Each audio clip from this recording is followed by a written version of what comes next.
understanding how to create an articulatory diagram for our study of oral speech sounds, I want to think about what parts of the body are the articulators, what might be missing from our diagram here. Oh, I know. I'll grab my skeleton out of the closet. Now that I have my skeleton with me, let's think through what we're seeing here in our diagram. For sure, we definitely have our teeth might be involved, our nasal cavity, and then we have the throat area and all the way down to where the lungs might be. But we need something inside of our mouth that's actually not present in our skeleton friend here. And that is the tongue, all right?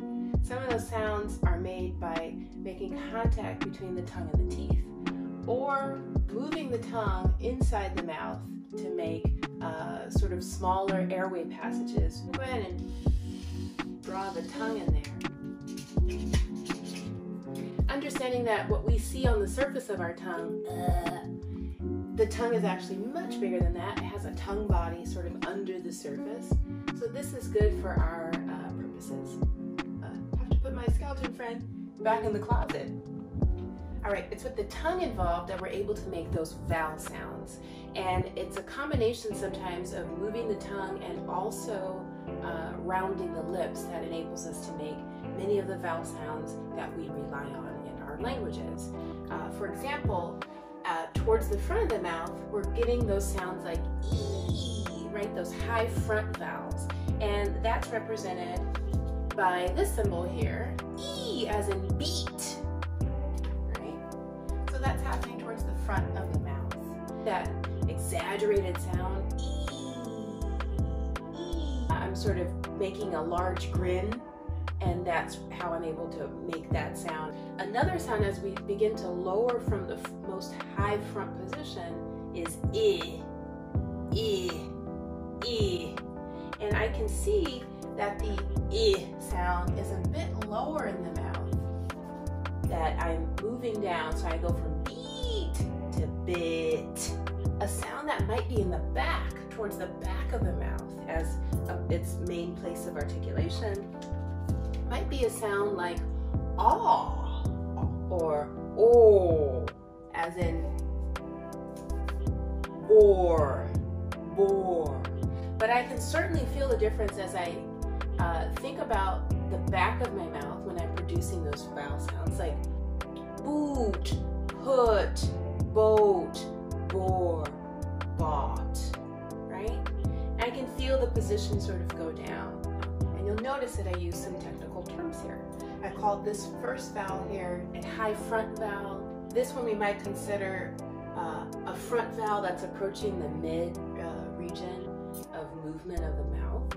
And then this one we'll definitely consider this a back vowel, a low back vowel, because of its position in the mouth. That's a little bit about vowels. All right, let's talk about consonants. Different consonant sounds require other articulators of the body. Let's take, for example, these velar consonants, k, and also So the k, you might be familiar with that from a word like cat, catch, or ketchup.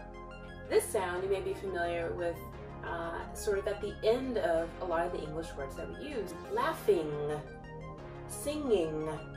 This same sound is at the beginning of some words in Swahili, like ngombe, the word for cow. We're using these symbols because these sounds can occur in a lot of different languages around the world.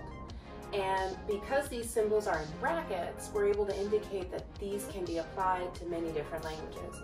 Once we put these symbols into slashes, then we're talking about a specific sound for a specific language.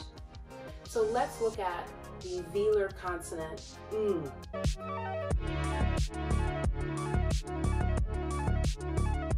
Well, you heard me say that word velar, and you may recognize that velar can be closely associated as sort of a descriptor version of this word velum that describes this little flap in the back of the mouth, the back of the throat, that sort of prevents air and liquids and things from going up into the nasal passage. But it lowers so that some of that air can go up for making those nasal sounds. Nasal sounds like the velar consonant What's involved is the velum. So let's go ahead and tailor our diagram to show this. So we're saying that the velum is involved, and as it lowers, it allows air to come through that passage. And where is the air coming from? Well, the air was something that we took into our nasal cavity or into our mouth, and it came down into lungs where it's able to be recycled through our circulatory system and come back up this way.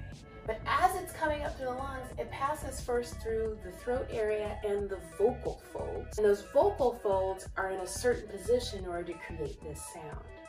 What position are the vocal folds in for the velar consonant Well, one of the things we can do by referencing information in our textbook or other materials is find out that we have a voiced consonant. But you know what? Instead of memorizing all of that, we can run a quick test right here on the spot to find out whether we have a voiceless consonant or a voiced consonant. What should we do? We can take our hand and hold it to our throat and feel for additional vibration. That vibration is going to let us know that whether we have an open position of our vocal folds or a closed position. Let's run the test. I'm holding my hand up here, and I'm going to do a contrast between a couple different vowel sounds. Let's try these. I can feel some vibration here. Yeah. Let me contrast it with another velar sound, like k, k. I don't feel as much vibration. So I must have a voiced sound with and a voiceless sound with k. So I have my vocal folds involved, and now here I can zoom out from those vocal folds, and I can think about what position they may be in.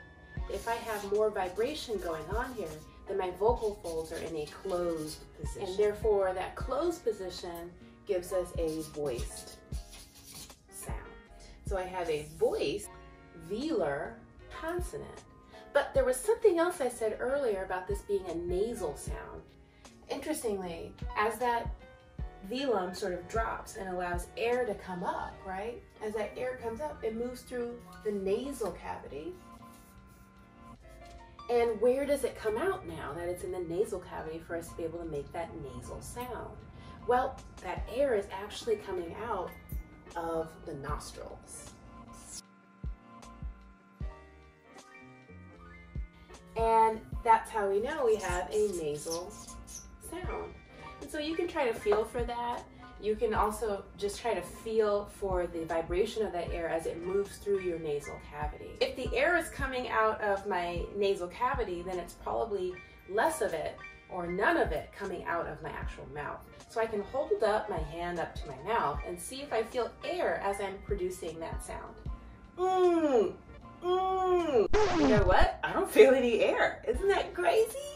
So what this tells us is that when we have a voiced velar nasal consonant, that the air is moving through into the nasal cavity and coming out through the nostrils. And that is how we can tailor our articulatory diagram to show how the sound is produced. And now you know.